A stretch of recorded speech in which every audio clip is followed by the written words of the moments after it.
Class हम लोग शुरू करते हैं। कल हमारा क्या हो गया था, हड़प्पा और मोहनजोदड़ो हो गया था, ठीक है। तो एक बार रिवीजन कीजिए, हड़प्पा में कौन कौन से स्थल मिले हुए हैं, सॉरी सामान वस्तु की कौन कौन से मिले हुए हैं, रिवीजन कीजिए थोड़ा सा। कुम्हार का चाक, लकड़ी के ताबूत, मातृदेवी की मूर्ति, अन्नागार, श्रमिक आवास, लकड़ी की ओखली, RS-37 कब्रिस्तान, हाथी। अगर आपसे पूछेगा कि चांदी का सर्वप्रथम उपयोग किस हड़प्पा स्थल पे किया गया था, हड़प्पा में किया गया था, ठीक है। और स्वास्तिक चिन्ह कहाँ मिला था, दोनों जगह मिला है, हड़प्पा में भी मोहनजोदड़ो में। कुछ कॉमन चीजों के मिलने की वजह से स्टुअर्ट पिगट ने क्या बोला था, हड़प्पा और मोहनजोदड़ो जुड़वा राजधानी बोला था। तो कुछ कारण होता है ना किसी को जुड़वा बोलने का, एक जैसा कॉमन गुण मिलता है तो हम उसको बोल देते हैं जुड़वा राजधानी है ना। एक जैसा उसका स्ट्रक्चर मिल जाता है, आर्किटेक्चर जो होता है ना वो मिल जाता है, जिसकी वजह से हम लोग क्या कर देते हैं कि भाई चलो ये जो है जुड़वा है, एक जैसा दिखता है ना। उसी तरीके से इन शहर में भी, हड़प्पा में और मोहनजोदड़ो में भी कुछ कॉमन चीजें थी, जिसको देख के स्टुअर्ट पिगट ने क्या बोला था कि हड़प्पा और मोहनजोदड़ो सिंधु घाटी सभ्यता की जुड़वा राजधानियां हैं, ठीक है। नाम जरूर याद रखिएगा, स्टुअर्ट पिगट। कौन थे, स्टुअर्ट पिगट, ठीक है। उसके बाद मोहनजोदड़ो 1922, उसमें कौन कौन से हमें वस्तुएं मिली थी, जल्दी बताइए। विशाल स्नानागार, ये सबसे इम्पोर्टेंट है क्योंकि ये क्वेश्चन पूछा था कि विशाल स्नानागार किस स्थल से पाया गया है, ठीक है, मोहनजोदड़ो से पाया गया है। हेलो,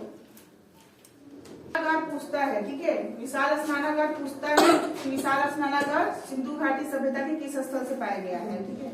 अन्नागार पूछेगा तो अन्नागार दोनों जगह से पाया गया है, हड़प्पा में भी पाया गया है और मोहनजोदड़ो में पाया गया। अब ये देखिए कौन कौन से गुण मिलते हैं जिसकी वजह से जुड़वा राजधानी बोल रहे हैं, आपके सामने आता जा रहा है ना, ठीक है। उसके बाद आपको ये मोहनजोदड़ो में एक मिला था आपको सभागार, सभागार का भी मैंने बताया था, जहां पर लोग इकट्ठा होते थे, ठीक है। और मैंने मूवी के बारे में डिस्कस किया था कि उस मूवी में भी दिखाया गया कि सभागार में इकट्ठा हुए हैं लोग और डांस का शो हो रहा है, नृत्य का शो हो रहा है। तो यहाँ नर्तकी का मूर्ति भी मिला था ना, ब्रॉन्ज का, तांबा का क्या मिला था, नर्तकी का मूर्ति भी मिला था। अच्छा, एक नर्तकी का मूर्ति आप लोग नटराज मूर्ति देखे होंगे, नटराज, ठीक है, वहीं से प्रेरित होकर तांबा का बनाए थे, चोल शासक बनवाए थे। कौन बनवाए थे, इससे रिलेटेड नहीं है, एक्स्ट्रा बता दिया कि नर्तकी का आया मूर्ति। तो नर्तकी का मूर्ति हम लोग आज भी नृत्य जो करते हैं, क्लासिकल डांस वगैरह सीखते हैं, तो नटराज का मूर्ति रहता है और उसको वो क्या करते हैं, पूजते हैं, पहले पूजा करते हैं, उसके बाद ही नृत्य स्टार्ट करते हैं, ठीक है। तो वो किसने बनवाया था, चोल वंश के राजा ने बनवाया था। चलिए, स्वास्तिक का मुहर सबसे ज्यादा कहाँ पाया गया है, मोहनजोदड़ो से, ठीक है। स्वास्तिक चिन्ह दोनों से पाया गया है, लेकिन स्वास्तिक का मुहर जो होता है वो सबसे ज्यादा मोहनजोदड़ो से पाया गया। चलिए, आज का हम लोग का नया टॉपिक है चनहुद्रो। टॉपिक डालिए चनहुद्रो।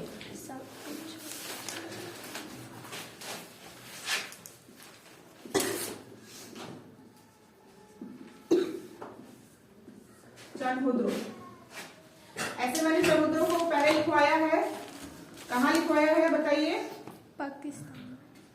चनहुद्रो कहाँ है, सिंध प्रांत, सिंध प्रांत पाकिस्तान में है, गुजरात के बगल में, ठीक है। गुजरात, अब इंडिया का मैप दिखाती मैं, तो उसमें गुजरात के ऊपर जाइएगा तो सिंध प्रांत आता है, ठीक है। तो चनहुद्रो, इसका खुदाई कब हुआ था, 1931 में। कब हुआ था, 1931 में हुआ था, ठीक है। इसमें एक इम्पोर्टेंट चीज ये लिखिएगा कि इसमें दुर्ग नहीं थे, दुर्ग रहित, दुर्ग जानते हैं ना, दुर्ग नहीं जानते हैं, सिटाडेल जो होता है, सिटाडेल जो होता है ना, जिसको किला वगैरह भी कहते हैं, तो यहाँ नहीं था, ठीक है, दुर्ग नहीं थे, इसमें दुर्ग नहीं थे। बाकी सभी स्थल में दुर्ग पाए गए हैं, ये दुर्ग रहित था, मतलब दुर्ग, ठीक है। तो लिख लीजिएगा, या एकमात्र शहर है जो दुर्ग रहित है। सहित और रहित में अंतर पता है ना, सहित मतलब के साथ, रहित मतलब के बिना, है ना। तो यहाँ दुर्ग नहीं थे, एकमात्र शहर है, बाकी सभी शहर में दुर्ग पाए गए हैं, इतना याद रखना है, ठीक है। और किसमें नहीं पाया गया, तो चनहुद्रो में नहीं है, चनहुद्रो में दुर्ग नहीं है। इंग्लिश में सिटाडेल बोलते हैं, किला वगैरह होता है, दुर्ग रहित है, बस इतना याद रखिए, दुर्ग रहित है। सिंधु नदी के तट पर है, हमें पता है, सिंधु घाटी जो हम लोग कर रहे हैं, तो सिंधु नदी के बसा हुआ है, रावी नदी है ना, तो उसके ही घाटी पर बसा हुआ है। और सबसे बड़ा है ना, इसको औद्योगिक शहर कहते हैं। चंद्रपुर को क्या बोलते हैं? औद्योगिक शहर, मतलब इंडस्ट्रियलाइजेशन जो है यहाँ पर देखा गया है। ठीक है, आप लोग कभी गौर कीजिएगा, जब ब्रिटिश आए थे तो हमारे भारत को कितना नीचा दिखाते थे कि आपको तो हम लोग सिखा रहे हैं कैसे रहना है ना, किस तरीके से, आधुनिक तरीके से आपको जीना है। तो उस समय भारत को पता नहीं था, रियलिटी थी कि उस समय भारत को पता ही नहीं था कि उसके इतिहास में क्या है ना। हमेशा नीचे दिखाया गया। यूरोप से जितने भी आए ना, हमेशा भारत को क्या करते थे? नीचा दिखाते थे। कहते थे हमारा वेस्टर्न कल्चर बहुत ही अच्छा है ना, हमारी सभ्यता को देखिए, मेसोपोटामिया को देखिए कितना विकसित था। क्योंकि ये लोग, हम लोग क्यों चुपचाप सुनते थे? हमें पता ही नहीं था। असली कहानी तो 1921 से शुरू हुई ना, 1921 से शुरू हुई असली कहानी। पहले लोग खोज रहे थे, खोज कर बता रहे थे, इन्फॉर्म कर रहे थे, लेकिन रियलिटी कब पता चली? 1921 में, जब दयाराम साहनी जी ने माधव स्वरूप वत्स के साथ मिलकर खुदाई की, और तब पता चला अरे भाई, इनके इतिहास से तो कई गुना महान हमारा इतिहास है।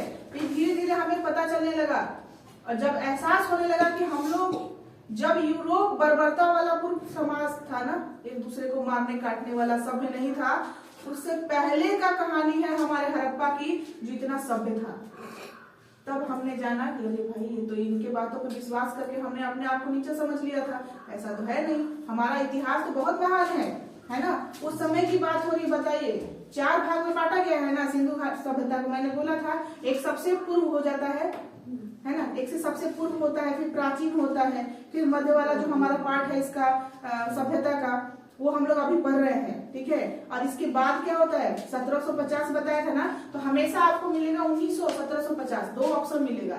ठीक है, जहां भी मिलेगा 2 ऑप्शन टिक लगा देना है। 2600 से 1900 लिखा रहेगा, नहीं तो 2500 से 1750, यही 2 ऑप्शन में मिलता है। ठीक है, उसके बाद का काल जब हमने पढ़ा, ठीक है, 1900 या 1750 जो है, उससे लेकर 1300 तक ईस्वी में इसका पतन हुआ है, इसका विनाश हुआ है। लेकिन सोचो, उससे पहले 4000 BC ये जो है, वहां तक हमारा विकसित था। हमें बार बार वेस्टर्न कल्चर को अच्छा बताया जाता था, है ना, वेस्टर्न कल्चर को अच्छा बोला जाता था, और हमारे कल्चर को डाउन किया जाता था कि आप अनपढ़ है, आपको कोई काम नहीं आता है ना, आप हमसे सीखिए, विद्या में सीखिए, चाहे जो भी सीखिए। इंजीनियरिंग का चीज जो है, या मैंने बताया था इंजीनियरिंग के लिए इंग्लैंड में जब यहाँ से भारत के लोगों को लेकर गए, तो वहां से क्यों, जो इंग्लैंड के इंजीनियर थे, उन्होंने एक पत्र लिखा था, बहुत लेट से पब्लिश हुआ, लेकिन उस पत्र में लिखा गया था कि मुझे समझ नहीं आ रहा है कि भारतीय लोग जो है यहाँ सीखने आए हैं कि सिखाने आए हैं। इतने ब्रिलियंट माइंड के थे उस समय के लोग भी, जब इस चीज की एजुकेशन नहीं दी जाती थी। ठीक है, दैट्स वाई सभी जगह बाहर में जो है ना, भारतीय इंजीनियर, भारतीय डॉक्टर का डिमांड बहुत ज्यादा होता है। आप सर्च करके देख लीजिए, इतना ही अगर यूएसए के डॉक्टर होंगे ना, ठीक है, उससे 1 ही 2 अंतर पे भारतीय डॉक्टर का भी नाम आता है। ठीक है, इंजीनियर में देख लीजिए कहाँ कहाँ नहीं चले जाते हैं। यहाँ के साइंटिस्ट को देखिए ना, इसरो में अगर कुछ अच्छा काम करते हैं तो नासा वाले को पता चल जाता है आते हैं लेने के लिए, है ना। कहानी ये सब जानना चाहिए आप लोगों को। अपने भारत का इतिहास जो है ना, सिर्फ इतिहास ही नहीं, अभी जो कर्म हो रहा है ना, ये भी डिमांड तैयार कीजिए कि हमारे में कितना टैलेंट है। प्रॉब्लम होता है रिसोर्सेज का। बिहार के भी लोग बहुत टैलेंटेड है, बिहार के लोग बहुत ज्यादा टैलेंटेड है, लेकिन यहाँ रिसोर्स नहीं मिलने की वजह से वो अपने आप को कमजोर समझते हैं। यहाँ से निकलते ही बाहर देखिए तो यूपीएससी का एग्जाम देखिए, देने पे जाते हैं, रिजल्ट किसका आता है? बिहारी लोग का ज्यादा आता है। क्यों आता है? ब्रेन है ना भाई, बहुत ब्रेन है इस चीज में। बिहारी के ब्रेन का टक्कर का नहीं है कोई। ठीक है, बट दिक्कत ये होती है कि बिहार में वो उस तरीके का स्रोत नहीं है, माहौल नहीं है ना, एजुकेशन को उतना इम्पोर्टेंस नहीं दिया जाता है स्टार्टिंग से, इसलिए थोड़े से पीछे रहते हैं। अदरवाइज बिहारी ही जाके सब जगह झंडा गाड़ रहे हैं, है ना। तो ये चीज है। तो अंग्रेजों ने ये अपना हथियार बना लिया था, हम लोग को अपना इतिहास जानने ही नहीं देते थे। लेकिन शुक्र है अलेक्जेंडर कनिंघम जी का, जो उन्होंने इस विभाग का स्थापना करवाया। और कौन थे उस समय? वायसराय लॉर्ड कर्जन थे। शुक्र है कि कम से कम उसी ब्रिटिश लोगों में से किसी ने हमारा सपोर्ट किया, और उन्होंने क्या किया? पुरातत्व विभाग का स्थापना कर दिया 1904 में। और 1921 में दयाराम साहनी जी का बहुत बड़ा धन्यवाद है, जो उन्होंने खुदाई करके हड़प्पा सभ्यता को सबसे पहले ढूंढ निकाला और प्रूफ कर दिया, यूरोप वाले को गलत कर दिया कि आप गलत थे, आपसे महान इतिहास तो हमारा है। ठीक है। और इतना बड़ा बड़ा देखिए इस समय का शहर कितने सिस्टमैटिक तरीके से बसा हुआ है। सड़कें जो है पूरब से पश्चिम की ओर बनाई गई है कि हवा चलती है तो अपने आप साफ हो जाता है, साफ करने का जरूरत नहीं है, ठीक है। सभी घर से नाले जो है वो इस तरीके से ढके हुए और इतने सुचारू तरीके से है कि घर का जो भी वेस्टेज जमा होता था वो आराम से निकल जाता था, कहीं कोई प्रॉब्लम नहीं। हर गली का जो सड़क था ना वो दूसरे सड़क को समकोण पर काटता था, 90 डिग्री पे काटता था। सपोज कीजिए ये सड़क ऐसे आ रहा है, ठीक है, और यहाँ कुछ घर है, यहाँ कुछ घर है और घर यहाँ से जो सड़क इस गली से जो सड़क आ रहा है वो इस तरीके से है कि हर घर के बीच से जो रास्ता आएगा या हर जो मोहल्ला मानते हैं ना, हम लोग मोहल्ला कहते हैं, कॉलोनी कहते हैं, उससे जो सड़क आ रहा था ना समकोण, मतलब ये 90 डिग्री का एंगल। सोचो उस समय के आर्किटेक्चर का क्या मिसाल होगा। 4000 वर्ष पहले की बात हो रही है, 4000 BC के टाइम की बात हो रही है कि वो लोग कैसे बनाए थे जो हर सड़क एक दूसरे को 90 डिग्री पे काटता था, ठीक है। आज भी हम लोग इसी थ्योरी पर कुछ शहरों को बसा रहे हैं। जयपुर वगैरह देखिएगा ना तो इसी का उदाहरण है, ठीक है। तो क्या था इसके सामने यूरोप का तो कल्चर कुछ है ही नहीं, है ना। जब हमने धीरे धीरे जानना शुरू किया ना कि अरे हमारा इतिहास बहुत महान है भाई, ये लोग तो हम लोग को झूठ मूठ का कहानी बताकर हम लोग को लोअर दिखा रहा था, हम लोग तो बहुत महान है, हमारा इतिहास बहुत महान है। और जब हमारे पूर्वज लोग इतना अच्छा कर सकते हैं, हमारे यहाँ का सभ्यता इतना अच्छा हो सकता है तो हम क्यों नहीं हो सकते हैं। तो जैसे जैसे शिक्षा बढ़ी, जानकारी बढ़ी, तो आखिरकार हम लोग 1947 में क्या हुए, है ना। तो चनहुद्रो के बारे में हमने क्या लिखा कि चनहुद्रो जो है वो क्या है, एकमात्र शहर है जो दुर्ग रहित है, दूसरा औद्योगिक शहर है। इंडस्ट्रियलाइजेशन भी यहाँ से शुरू हो गया, सोच लीजिए इंडस्ट्रियलाइजेशन जो है यहाँ से शुरू हो चुका है। और इंग्लैंड कहता है कि सबसे पहले मेरे यहाँ से शुरू हुआ था। कैसे आप कह रहे हैं तुम्हारे यहाँ से शुरू हुआ था, यहीं से शुरू हो गया है ना। तो ये भी मिथ्या खत्म हो गई। औद्योगिकरण कहाँ से शुरू हो गया, लेकिन आज भी इतिहास में पढ़ाया जाता है कि इंग्लैंड से शुरू हुआ, यूरोप से शुरू हुआ, ठीक है। लेकिन रियलिटी देखिए कब का बात हम लोग कर रहे हैं, चनहुद्रो में 1980 से मिला है, लेकिन इसका विकास कब हो गया था, 4000 ईसा पूर्व हो चुका था इसका विकास, है ना। तो औद्योगिक शहर भी कहा जाता है इसको। अब यहाँ से कुछ वस्तुएं मिली थी उसको भी लिख लीजिए, ठीक है। यहाँ से कुछ वस्तुएं मिली थी उनको लिखिए, बाकी जगह का कोई इतना नहीं है, बट ये 3 का इंपॉर्टेंस बहुत ज्यादा होता है। वस्तु में लिखिए सबसे पहले शीशा मिला था। अब शीशा मिलने का मतलब है कि उस समय की महिलाएं भी मेकअप करना शुरू कर दी थी, है ना। शीशा मिला था तो चेहरा देखना शुरू कर दी थी। ऐसा नहीं कि सिर्फ महिलाएं देख रही थी, एग्जाम्पल में ऐसा बोल लो कि याद रहे आप लोगों को, मतलब पुरुष भी देखते होंगे, है ना। तो शीशा मिला था। चलिए मेकअप सामग्रियां मिली थी। अब सही बात है, मेकअप जो है महिलाएं ही करती होंगी, है ना। आज के डेट में तो पुरुष भी मेकअप करते हैं। अब मेकअप का जो है एग्जाम्पल भी है। कौन है एग्जाम्पल भाई, बहुत मारेंगे। कौन मारेंगे बताओ तो भाई, हमको थोड़ा सा बता दो। अच्छा जी, चलो समझ गए।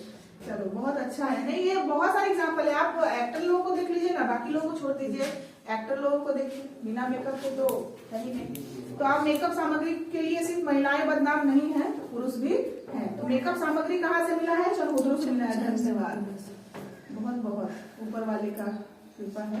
लाइट और भी ऑन कर लीजिए। अच्छा ये इतना नजदीक कैसे आ गया, करो वहां से ऑन।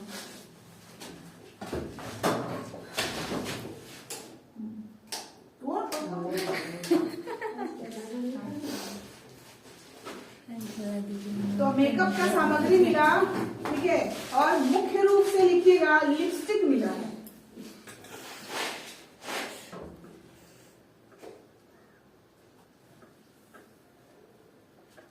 इसका मतलब है कि अगर मनोज तिवारी उस समय होते तो गाना अच्छा बना दिए होते। इस समय से फेमस होता नहीं। और उस समय लिपस्टिक को लिपस्टिक नहीं होठलाली बोलते थे, नहीं होठलाली, आज भी बोलते हैं लोग होठलाली। फिर देखिए अब मिला वहां सुई। इसका मतलब उस समय से क्या हुआ है, सुई मिलने का मतलब है सिलाई बुनाई का भी काम शुरू उन्होंने कर दिया था, ठीक है। सुई मिला, मनका मिला, देखिए मनका, वेरी गुड। उसके बाद गुड़िया भी मिली है, इसका मतलब बच्चे लोगों के लिए खिलौने भी बनने लगे थे। अलंकृत ईंटें मिली। देखो ईंट हमें मिलना तो पाषाण युग में ही शुरू हो गया था, लेकिन पाषाण युग में कच्ची ईंट का उपयोग होता था। यहाँ ईंट का प्रयोग हो रहा है पके हुए ईंटों का, ठीक है, पके हुए ईंटों का अलंकृत। अलंकृत मतलब क्या होगा, जैसे आज आप देखते हैं ना नाम लिखा रहता है, फूल पत्ती बना रहता है, उसी तरीके से बनना, तो वहीं से इंस्पायर होकर हम लोग अब ईंट बनाते हैं, ठीक है। तो पाषाण युग में ईंट का प्रयोग हुआ था, लेकिन कच्ची ईंटों का प्रयोग हुआ था। पाषाण काल में क्या हम लोग याद करेंगे, जितना भी पाषाण काल में हुआ था तो कच्ची ईंटों का उपयोग हुआ था ना। लेकिन जैसे ही हम लोग आगे किधर सिंधु घाटी सभ्यता में आए तो यहाँ पकी हुई ईंटों का उपयोग हो रहा है। और अलंकृत ईंट कहाँ मिली, चंद्रभुद्रों में मिला है, ठीक है। सजा हुआ, अलंकृत मतलब सजाया हुआ, ठीक है, डिजाइन उस पर किया हुआ।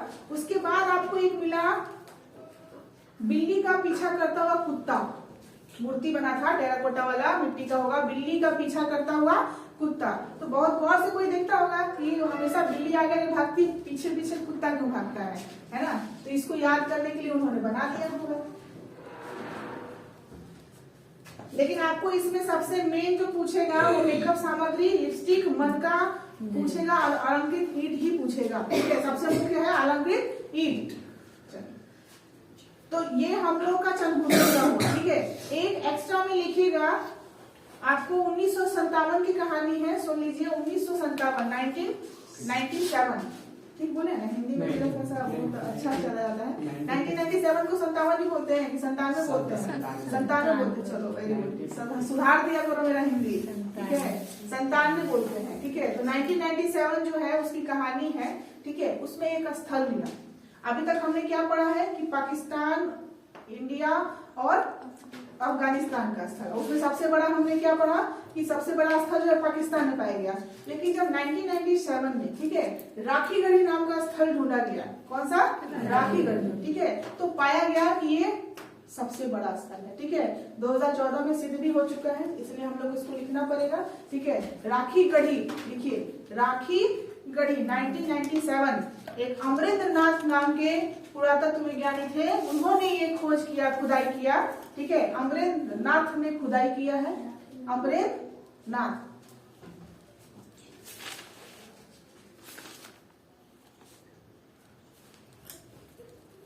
अमरेंद्र नाथ नाम लिख लीजिएगा।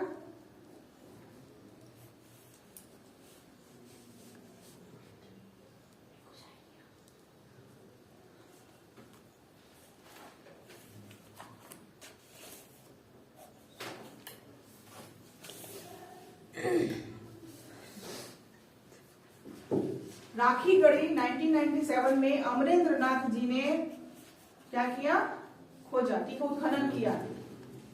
और राखीगढ़ी कहाँ है, हरियाणा में है, ठीक है, हरियाणा के हिसार जिला में है, ये भी लिख लीजिए, हरियाणा के हिसार जिला में है राखीगढ़ी।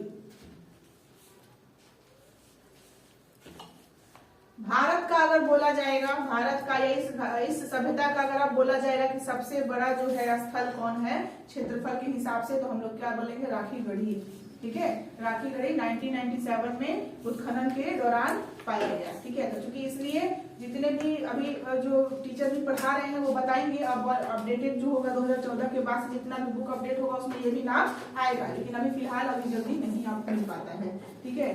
फिर उसमें ही लिखिए कि 2014 में 214 2014 में बसंत सिंधे नामक जो है पुरातत्व विज्ञानी आए, ठीक है। कौन आए, बसंत सिंधे। नाम याद रखिएगा, बहुत इंपॉर्टेंट होता है क्योंकि ये लेटेस्ट चीज हो गया आपका, ठीक है। 2014 की बात हो रही है ना। 2014 क्या है, 2014 ईयर को हम लोग कैसे याद रखते हैं, मोदी जी का आगमन, मोदी जी का आगमन सबसे इम्पोर्टेंट हम लोग करते हैं। उसके बाद मेरे व्यू से देखिएगा तो हम लोग क्या योजना आयोग को बंद करके नीति आयोग बनाया गया 2014 से भी, ठीक है। बहुत सारे टॉपिक हम एक साल से जोड़ के बहुत सारा चीज टॉपिक याद कर सकते हैं, ठीक है। अब आपको वर्क मिल जाएगा, ठीक है, यहीं से वर्क एक लिख लीजिएगा। नीति आयोग के अध्यक्ष, महानिदेशक सब कुछ लिख कर आना है आपको, अभी कौन है, ठीक है। नीति आयोग के बारे में आपको करना है। तो 2014 में बसंत सिंधे ने उत्खनन किया। इनके उत्खनन के बाद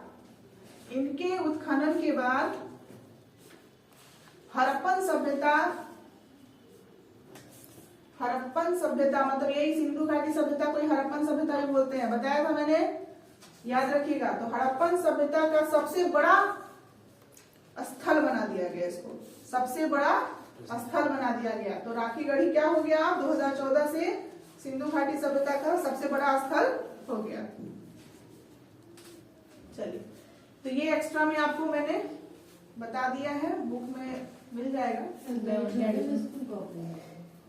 हाँ तो ये भी आपको याद है, हमारे विद्यालय का भी स्थापना 2014 में हुआ था, हम लोग मोदी जी को लेकर ही आए थे, ठीक है। मोदी जी भी टिके हुए हैं, हम भी टिके हुए हैं। चलिए, लेकिन आपका क्लास का शुरुआत जो है आप लोगों की वजह से 2024 में हुआ शुरू, है ना, यादगार रहेगा साल। चलिए, यादगार आप लोग को बनाना है, कॉल करके बोलना है मैम फाइनली रिपोर्ट आ गया मेरा कॉल लेटर, है ना। वो पल मेरे लिए बहुत, क्या ही बोले, अपने कॉल लेटर को देखने से ज्यादा खुशी मिलती है अपने स्टूडेंट का कॉल लेटर देखने में। जब कोई रात के 1 बजे कॉल करके बोलता है मैम IIT में 99.9% आएगा, अरे यार क्या बता रहे हो, हार्ट अटैक करवाओगे रात में। मिलन कुमार बिहार के टॉपर, है ना, कॉल करके बोलता है, बताइए, खुशी का बात होता है, ये बहुत अंदर से लगता है कि वाह, प्राउड फील होता है। उस समय तो अपना रिजल्ट देख के इतनी खुशी नहीं होती है जितना बच्चों का रिजल्ट देखकर खुशी होता है, ठीक है। IIT मुंबई में है, अभी 2 साल हो गए उसको IIT मुंबई में काम पढ़ते हुए, ठीक है।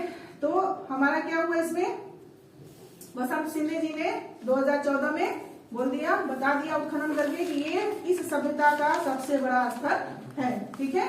चलिए, अब दूसरा स्थल हम लोग लिखेंगे, उस पर इंपॉर्टेंट लगा दीजिएगा, करंट में है इसीलिए याद रखना है इसको, ठीक है।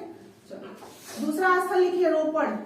रोपड़, रोपड़ का नाम सुनते ही पंजाब याद आता है, हरियाणा याद आता है, कौन याद आता है, पंजाब ही याद आना चाहिए। रोपड़, हाँ, जिला भी रोपड़, रोपड़ जिला भी रोपड़, स्थल भी रोपड़, और राज्य कौन है, पंजाब है। लिख लीजिए रोपड़ 1500, इसका पता चल गया था 1500 में, लेकिन 1953 में हुआ है इसका खुदाई ना, 1953 में। रोपड़ सतलज नदी के किनारे है, सबको पता है। इसके बारे में खासियत ये है कि यहाँ पर जो है ना, सब होता है, सब मतलब जानते हैं ना। तो 9 पाषाण में पाया गया था, कहाँ पे पाया गया था कोई बता सकता है, बुर्जहोम में, बुर्जहोम में पाया गया था। उसी प्रकार का यहाँ भी पाया गया है, तो लिख लीजिए ऐसा ही सब, यहाँ जो सब मिला था, ठीक है, यहाँ पाने वाले सब, ठीक है, ऐसे लिख लीजिए, यहाँ पाए जाने वाले सब,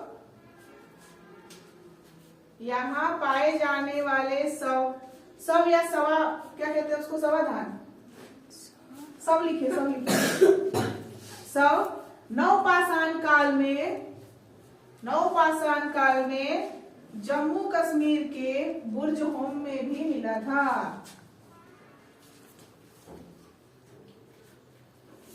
अब कैसा सब, यहाँ कैसा सब था, मानव के साथ उसके जानवर को भी दफनाया गया था, ठीक है।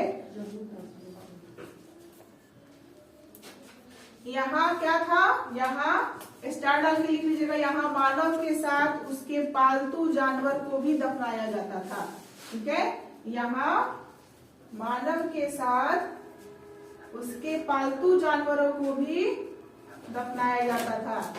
और ऐसा ही हम लोग को कहाँ मिला था, नवपाषाण काल में जब पढ़ रहे थे तो बुर्जहोम में मिला था, ठीक है। तो हमने कैसे याद किया था, बुजुर्ग के साथ जानवर को दफनाया गया था, ठीक है। तो बुजुर्ग मतलब बुर्जहोम, कहाँ, बुर्जहोम। बुर्जहोम कहाँ है,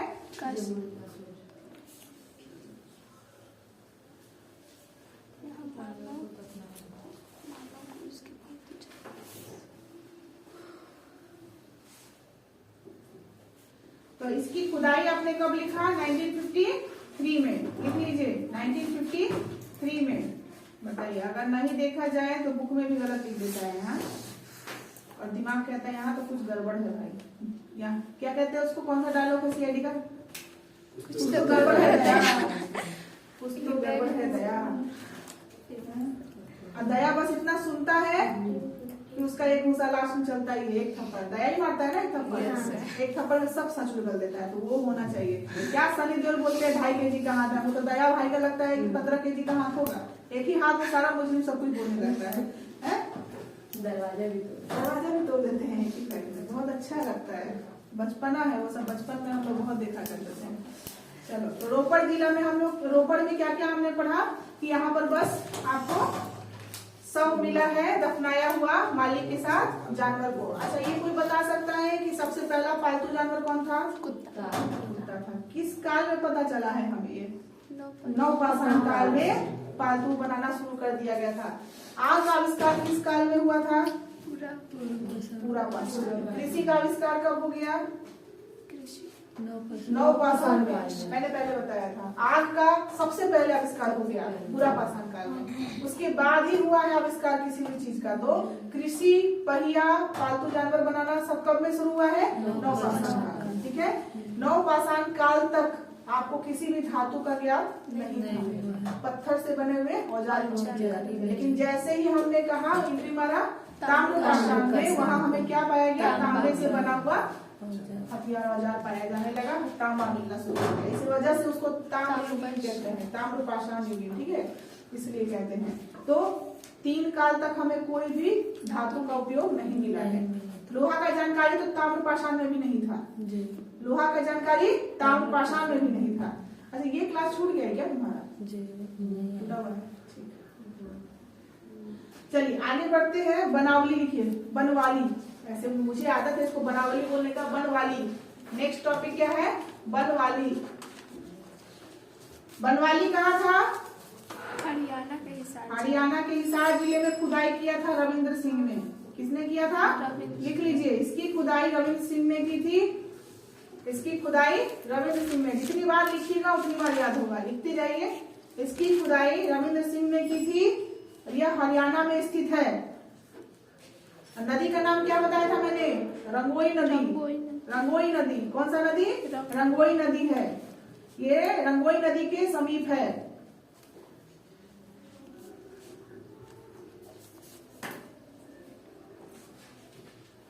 अब यहाँ क्या मिला है आपको? जैसे कि सभी जगह हमने पढ़ा कि सिंधु सभ्यता में सभी घरों में नालों का जो संरचना था बहुत ही बढ़िया था, ढका हुआ नाला था और निकासी का जो व्यवस्था था वो भी बहुत ही अच्छा था। लेकिन एक ऐसा शहर भी है, क्या नाम है? बनवाली, जहाँ नाला नहीं मिला है, जहाँ नाला नहीं मिला है। तो नाला नहीं मिलने का मतलब ये नहीं था कि बहुत ही गंदा जगह रहा होगा, सभी के घर में सोखता मिला है, टैंक होता है जहाँ कचरा जाएगा अंदर, जैसे अभी भी हम लोग टॉयलेट वॉशरूम वगैरह के लिए बनाते हैं ना नीचे अंडरग्राउंड वाला, वैसा मिला है।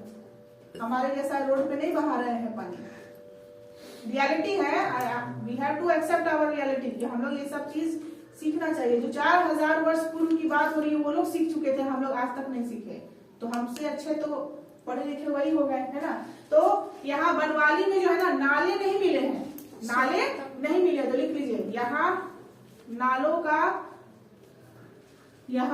का साक्ष्य नहीं है, यहाँ नालों का साक्ष्य नहीं है, परंतु घर में सोखता मिला है। घर के अंदर क्या मिला है?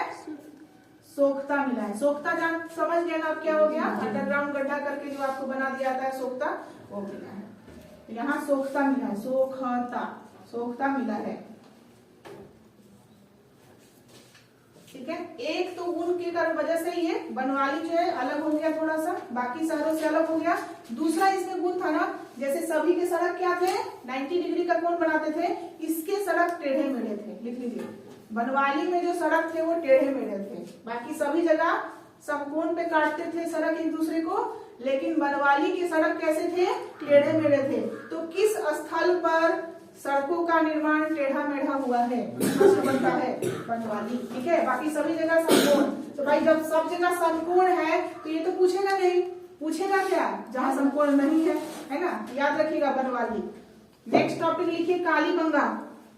कालीबंगा तो जगह छोड़ते जा रहे हैं ना आप लोग, कहीं अगर बाद में मैं लिखवाऊंगी बीच में तो कैसे लिखिएगा? कि नया टॉपिक डालिएगा। मैप मैंने लिखना इसलिए सिखाया है कि जो भी नया टॉपिक आएगा लिखने के बाद उसमें कुछ जगह छोड़ना है, क्योंकि मैं बीच बीच में कुछ कुछ लिखवाते रहूंगी हमेशा। ठीक है, तो हमेशा गैपिंग होना चाहिए आप में। अब हम लोग कालीबंगा के बारे में जानेंगे। कालीबंगा, सबसे पहले तो कालीबंगा का अर्थ क्या बताया था मैंने? काले रंग की चूड़ियां। काली मिट्टी से, हाँ काली मिट्टी से बनी हुई, ठीक है, मिट्टी से बनी हुई काली रंग की चूड़ियां, इसका मतलब ही है बंगा, ठीक है। बंगा मतलब क्या होता है? बैंगल्स, समझा? बैंगल्स है चूड़ियां, ठीक है। यहाँ क्या मिला था हम लोग को? कालीबंगा किस लिए फेमस है? चूड़ियों के लिए। कालीबंगा में भी जोता हुआ खेत मिला था, याद रखिए। कृषि का साक्ष्य मिला है मेरठ, लेकिन कालीबंगा में भी जोता हुआ खेत मिला है, ठीक है। तो अभी हम लोग लिख लेते हैं, लिखिए। कालीबंगा का सबसे पहले बताइए कहाँ है कालीबंगा? राजस्थान के हनुमानगढ़ जिले में, हमेशा याद रखना है। ये राजस्थान का हनुमानगढ़ जिला में काली चूड़ियां बिकती है, ऐसे याद कर लीजिए, ठीक है। कालीबंगा, ठीक है। यहाँ लिखिए, यहाँ से अलंकृत ईंट, चूड़ी, जोता हुआ खेत, हल, जोता हुआ खेत, हल एवं हवन कुंड मिले हैं। हवन कुंड से क्या समझ रहे हैं? पूजा शुरू हो गया है ना, पूजा पाठ शुरू हो गया। और किस समय हमें पशुपति जी का मिला है? पशुपति शिव का मिला है। सैंपल कहाँ मिला है पशुपति शिव का? मोहनजोदड़ो, ठीक है। तो हम लोग यहाँ क्या समझ रहे हैं कि इस स्थल पे हवन का कुंड मिलने का मतलब है कि यहाँ हवन होना शुरू हो गया, पूजा होना शुरू हो गया, तो हवन कुंड मिला था। याद रखिएगा, कालीबंगा में ये मोस्ट वांटेड क्वेश्चन है, क्वेश्चन आता है, ठीक है। अब ये पूछ सकता है कालीबंगा स्थल जो है किस नदी के किनारे है? घग्गर नदी का पुराना नाम सरस्वती नदी कहते हैं, ठीक है। अब कह सकते हैं सरस्वती नदी का ही पुराना नाम क्या था? घग्गर था। ये घग्गर को ही सरस्वती नदी कहते हैं। सरस्वती नदी के विलुप्त होने का कारण लिख लीजिए, प्रश्न आप लोग लिख कर लाइएगा। सरस्वती नदी के विलुप्त होने का कारण बताएं, प्रश्न है होमवर्क में आपका, ठीक है। और ये आंसर आप लोगों का मेरा ग्रुप में आ जाना चाहिए शाम तक लिखा हुआ। सरस्वती नदी के विलुप्त होने का कारण।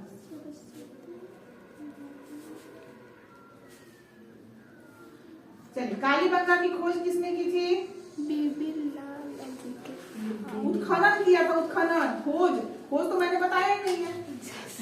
आप उत्खनन में खोज में डिफरेंस रखिए, ठीक है। उत्खनन करके एकदम बिल्कुल प्रूफ के साथ हमको दे दिए कि ये प्रूफ के साथ है मैम, है ना। और सिर्फ खोज करना, हम खोजे हैं मैम, पता नहीं है ना। तो खोज कौन किए थे? अलमानंद घोष, अलमानंद घोष। अब गलती से हम गीतानंद घोष मत लिखिएगा, अलमानंद है, ठीक है। अलमानंद घोष खोज, हाँ, इसकी खोज की गई थी। कालीबंगा की खोज किसके द्वारा की गई थी?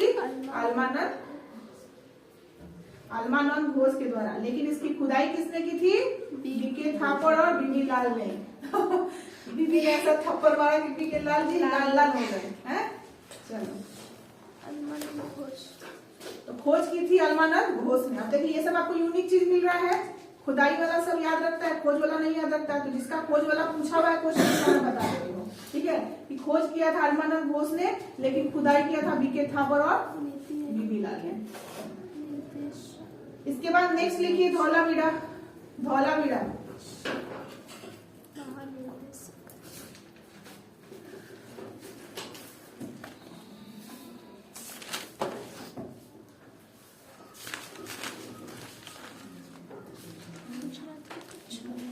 धौलावीरा, ये इसके बारे में कुछ खास ऐसा नहीं है। गुजरात में स्थित है और इसकी खुदाई किसने की थी ये याद रखना है, बिष्ट जी ने की हुई थी।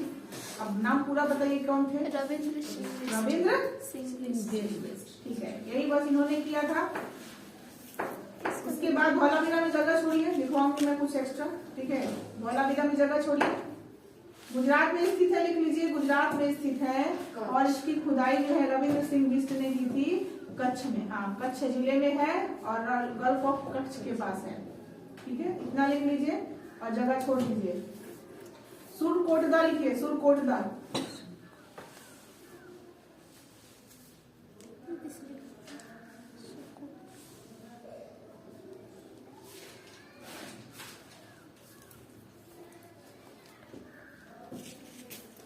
हो गया। अच्छा, कलश समाधान क्या होता है? कलश समाधान कलश समाधान, समाधान तो समझ रहे हैं कि अंदर में दफना देना है ना, अंदर में दफना देना को समाधान कहते हैं। कलश समाधान क्या होता है? कलश में रख के दफनाया जाता है। सही बोल रही हो, सही बात। उसी की आकृति में जो है उसमें पाया गया कंकाल के प्रूफ को हम लोग कहते हैं कि हाँ कंकाल, ये क्या है? कलश समाधान था। तो लिख लीजिए यहाँ से कलश समाधान के साक्ष्य मिले हैं, कलश समाधान के साक्ष्य मिले हैं। ऐसे सुरकोटदा है कहाँ? गुजरात में। लिख लीजिए, गुजरात में है। सुरकोटदा कहाँ है?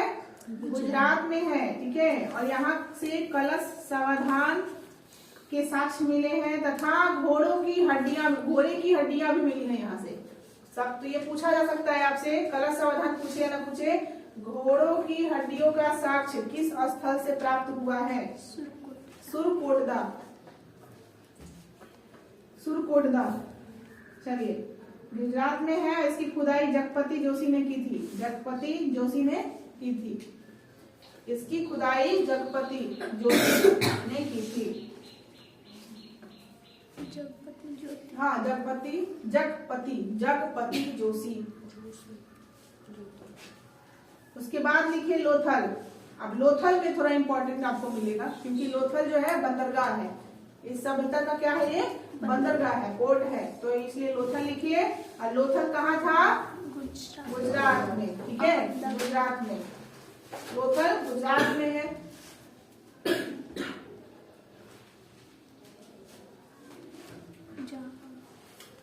इसकी खुदाई किसने की थी? लोथल का रंग बताइए इसकी। एसआर राव, एसआर राव, याद कीजिए नाम, पलट के देखिए। एसआर राव ने की थी भगवा नदी के किनारे, अहमदाबाद, गुजरात। अहमदाबाद, हाँ, रंगनाथ, अच्छा आर, ठीक है, श्री एसआर राव, श्री जो है रंगनाथ राव ने ही की थी। अब तो फुल फॉर्म बोल रही है, हम शॉर्ट फॉर्म बोल रहे हैं, कंफ्यूज आ रहा है सर, ठीक है। तो इसकी खुदाई रंगनाथ राव ने की थी। और क्या हुआ था? यहाँ भगवा नदी के किनारे था। भगवा नदी में, भगवा नदी कहाँ है? गुजरात, अहमदाबाद। लिख लीजिए।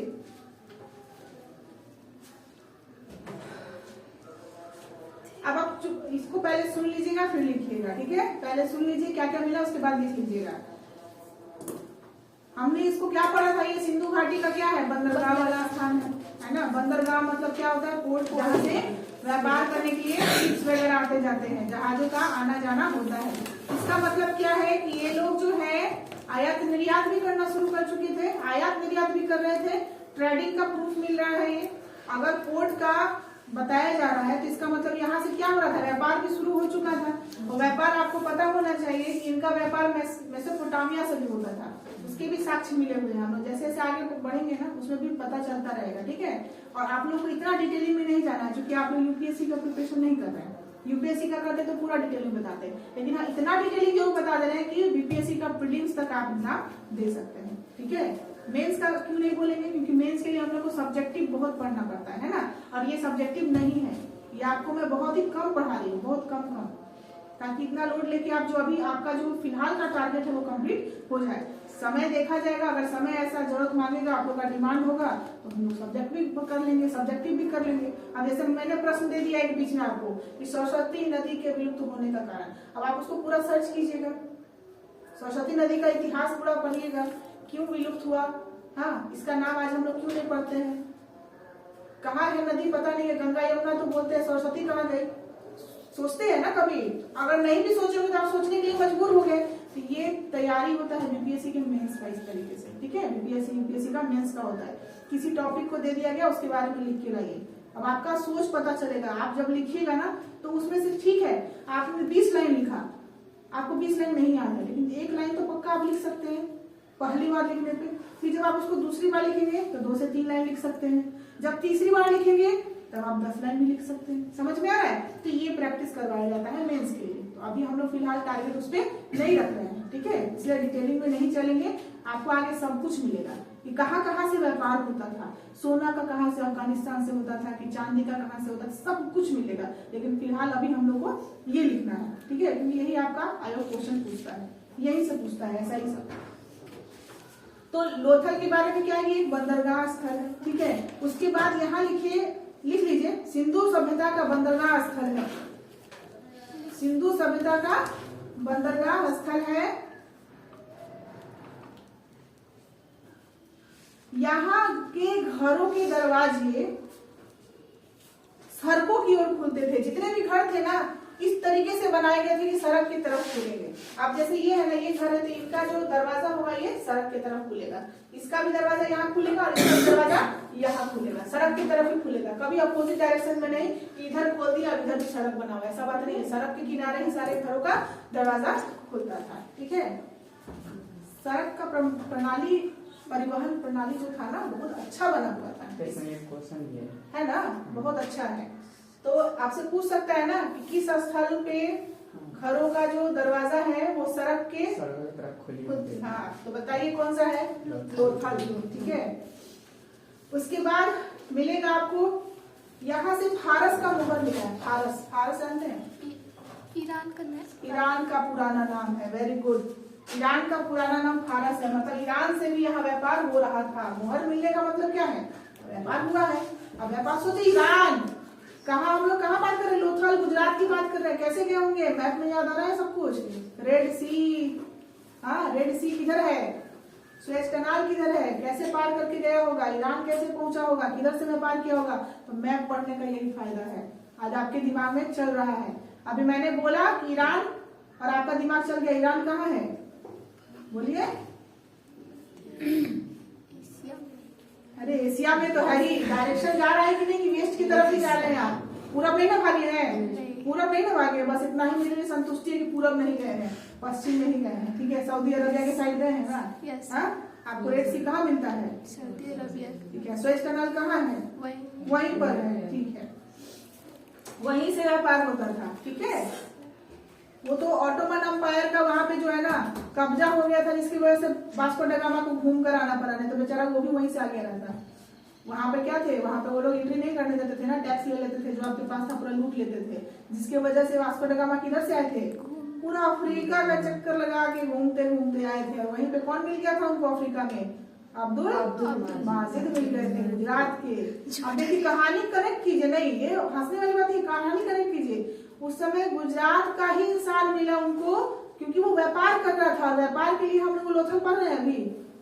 लोथल कहाँ है, गुजरात में ही तो है, व्यापार है, व्यापार हो रहा है, तो वो बेचारा व्यापारी है। तो व्यापारी लोग तो देखेंगे कि भाई ये बाहर का आया है, मेरे साथ व्यापार करेगा तो उनको फायदा होगा, तो वो लेकर जाएगा ही।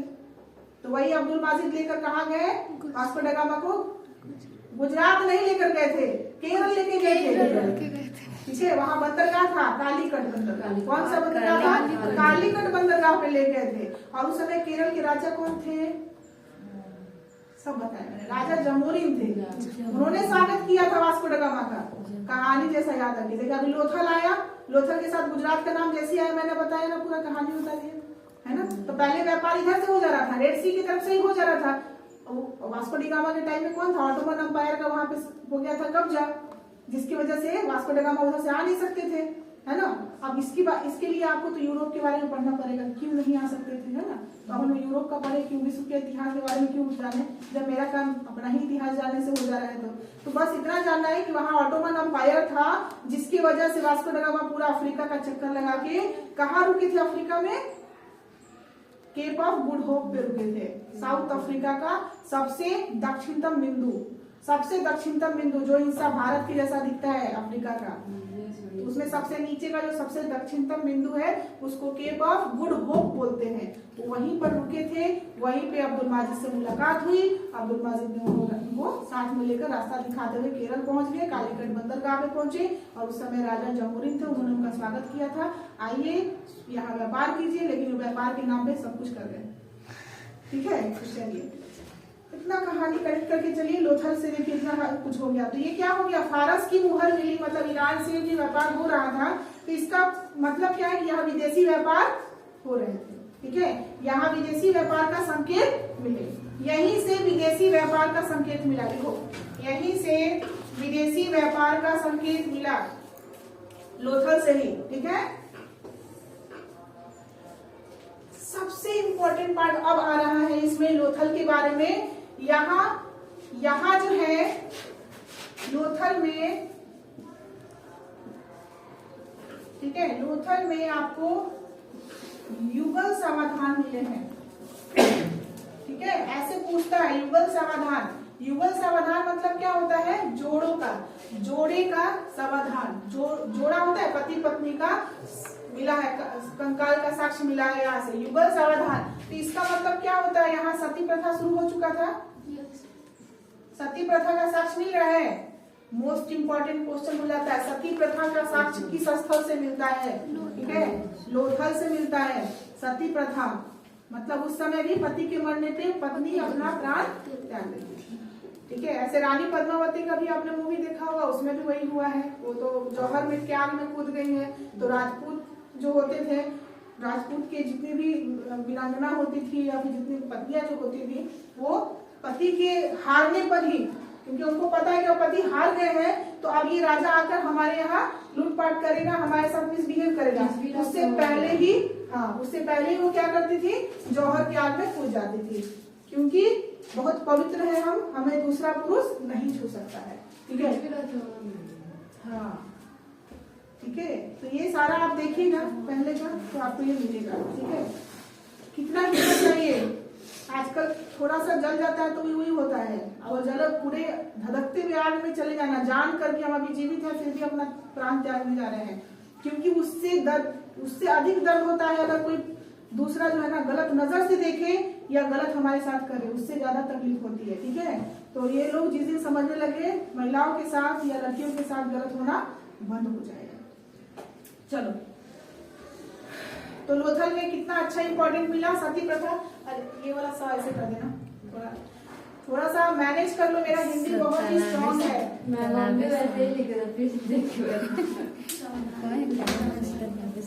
आपको बस जानकारी चाहिए मुझसे, ठीक है। मुझसे हिंदी नहीं पढ़ना है, कभी नहीं पढ़ना वैसे मेरे हिंदी में बहुत अच्छे नंबर आएंगे, ठीक है।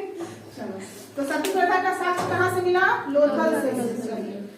अब आप लिखेंगे रंगपुर, जगह छोड़ दीजिएगा। लोथल में और भी बहुत सारा चीज बाद में लिखवाऊंगी मैं, टाइम कल नहीं मिला था जिसकी वजह से एक्स्ट्रा नहीं लिखवा पाई मैं। रंगपुर कहाँ है? गुजरात में है, ठीक है, गुजरात में है। यहाँ से धान की भूसी मिली है, इसका मतलब यहाँ क्या हो गया? धान का उपज होने लगा था, ठीक है। तो धान की भूसी मिली है, यहाँ से क्या मिली है? धान की भूसी मिली है, ठीक है। और इसको कहा जाता है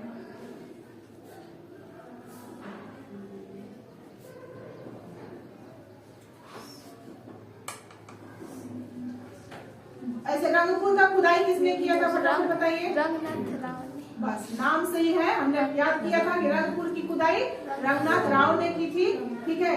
इतना लिख के इसमें जगह छोड़िए, इतना लिख के इसमें जगह छोड़िए।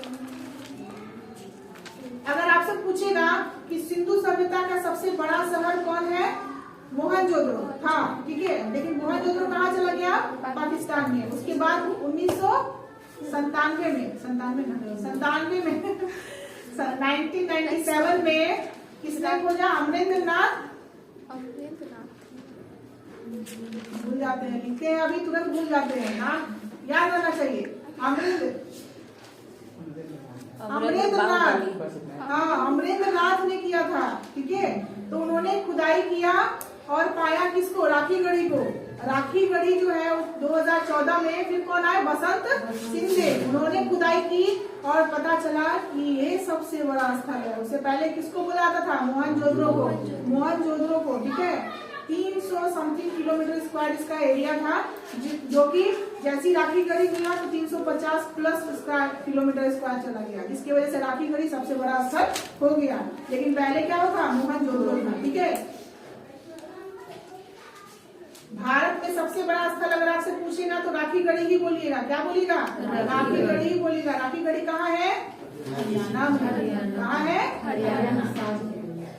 लास्ट वाला स्थल लिख लीजिए, लास्ट स्थल लिख के हम लोग इसको स्टॉप करेंगे, ठीक है। कुछ क्वेश्चन का डिस्कस करेंगे। कुणाल, नहीं लिखा है हमने कहीं। कुणाल नहीं लिखा है, ये छोटा सा एक स्थल है जो शायद पूछ दे।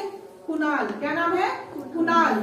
और ये हरियाणा के हिसार जिला में मिला है। कहाँ मिला है? हरियाणा। हाँ, इसको बस इसलिए याद रखना है, इसके बारे में ज्यादा डिटेलिंग मत लिखिए, बस इसलिए याद रखना है कि यहाँ से चांदी का 2 मुकुट मिला था, इसलिए इसको नाम मैंने लिखवा दिया। यहाँ से चांदी के 2 मुकुट मिले हैं, और चांदी का मुकुट मिलने का मतलब क्या है कि चांदी का भी व्यापार हो रहा था, चांदी भी कहीं से लाया जा रहा था, तभी तो चांदी के मुकुट बने थे। ठीक है, तो यहाँ से क्या मिले हैं? चांदी के 2। हाँ, चांदी के 2 मुकुट मिले हैं, इतना ही लिखना है कुणाल में। ठीक है,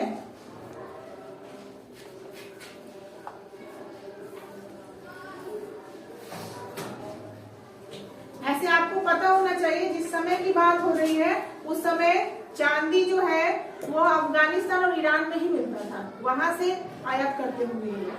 ठीक है, आयात करते थे, याद रखिए, इसमें बुक में आपको नहीं दिया है, बता दे रही हूँ मैं। चांदी का आयात जो है इस समय कहाँ से होता होगा? अफगानिस्तान और ईरान से होता होगा। ठीक है, तो ये कहाँ मिले हैं चांदी के मुकुट? कुणाल। तो हम लोगों का क्लास जो है आज इसी टॉपिक पे स्टॉप हो जाएगा, नेक्स्ट हम लोग कल करेंगे।